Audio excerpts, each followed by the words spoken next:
may be that policies and procedures is not the first video that you turn to in this series of understanding the digital and social media, but it is an important one, not least because we might touch on some legal matters that it might be helpful for you to know about, but more importantly, because we want our digital space to be a safe place for all. So in this video, we will be looking at good principles for online communication, GDPR and data issues, looking at some basic copyright rules, and good practice for social media accounts.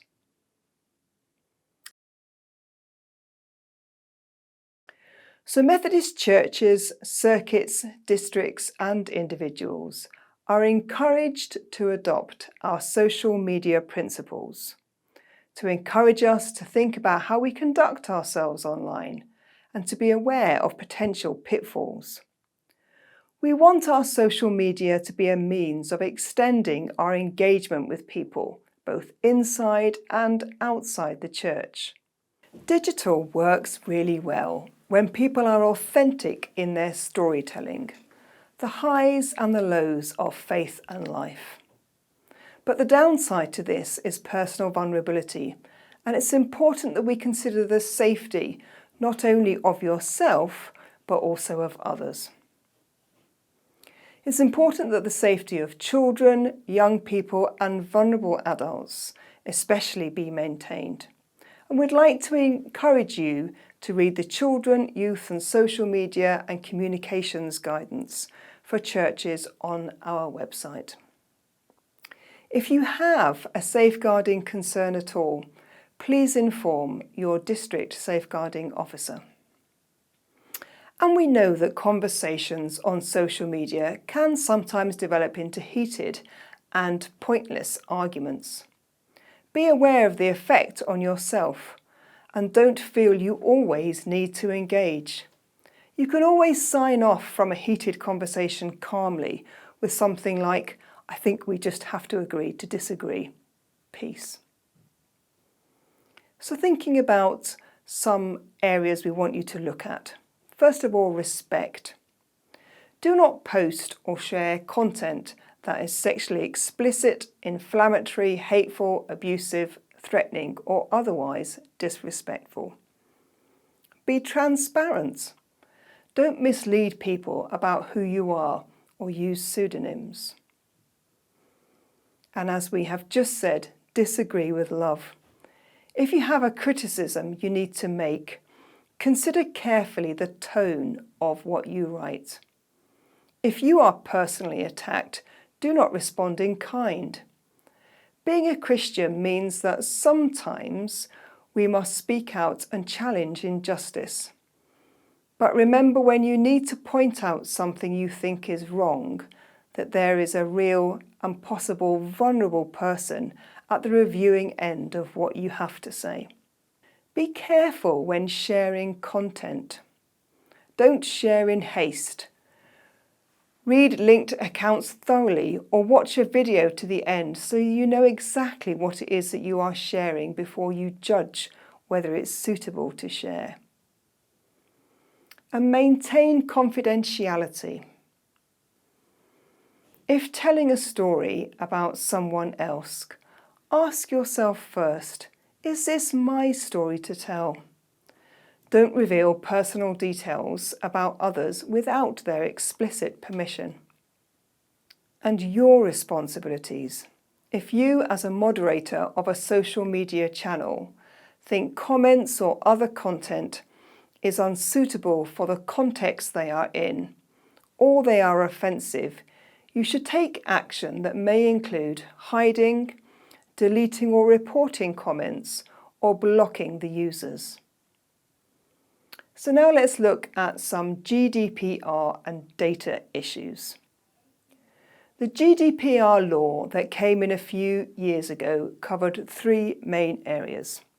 First of all, new rights for people to access information organisations hold about them. Secondly, obligations for better data management. And thirdly, a new regime of fines. You can find out more about all of these here at TMCP.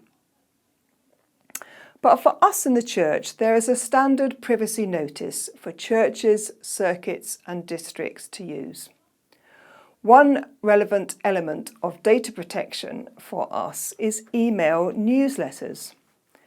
Basically, the law says that you can't send people email newsletters unless you can show that they have asked to receive them. This is automated when you use something like MailChimp to send out newsletters, and it's called the double opt-in. So when you enter your email address on a church website, for example, to sign up to their newsletter, you will then get a verification email which you need to click to verify it's you. Now there are exceptions to this rule. You are allowed to send people emails if there is a legitimate interest. And of course, you need to have a clear unsubscribe link on every email newsletter you send out. So now let's have a look at just some copyright basics. You may need to pay attention to these copyright issues. First of all, photos. Always source stock images from safe websites, Pexels, etc., and not from a Google search. Take a look at our video on photography and the video about Canva for some ideas here.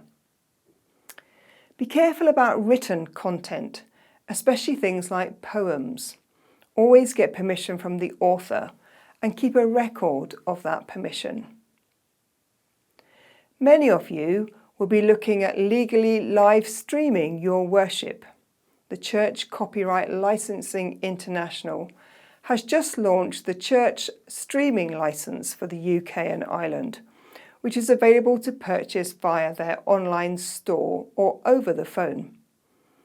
If you are live streaming using YouTube or Facebook, the CCLI Church Streaming Licence is all that you need, and you do not need to purchase another licence from PRS for music. So online worship really took off in 2020, and there is comprehensive guidance on potential pitfalls of streaming videos, audio and more at the Methodist Church website under Copyright, Roles and Responsibilities. And lastly, we want to suggest some good practice about your roles and responsibilities on social media. As general best practice, don't post photos or images of adults, or especially children, online without explicit written consent from the individual or parent. You can obtain forms for people to sign from the Methodist Church website. We strongly recommend that you have 2 to 3 administrators for all your social media accounts, as this will help avoid the sites becoming inaccessible to the church. Have a look at our video on roles and responsibilities for more about this. Make sure you change your passwords regularly and keep a record of who holds the passwords, in the same way that you might keep a record of key holders for your on-site church. And so remember, a healthy Christian community is a safe place of mutual care, where all people are valued, loved and respected, both on-site and online.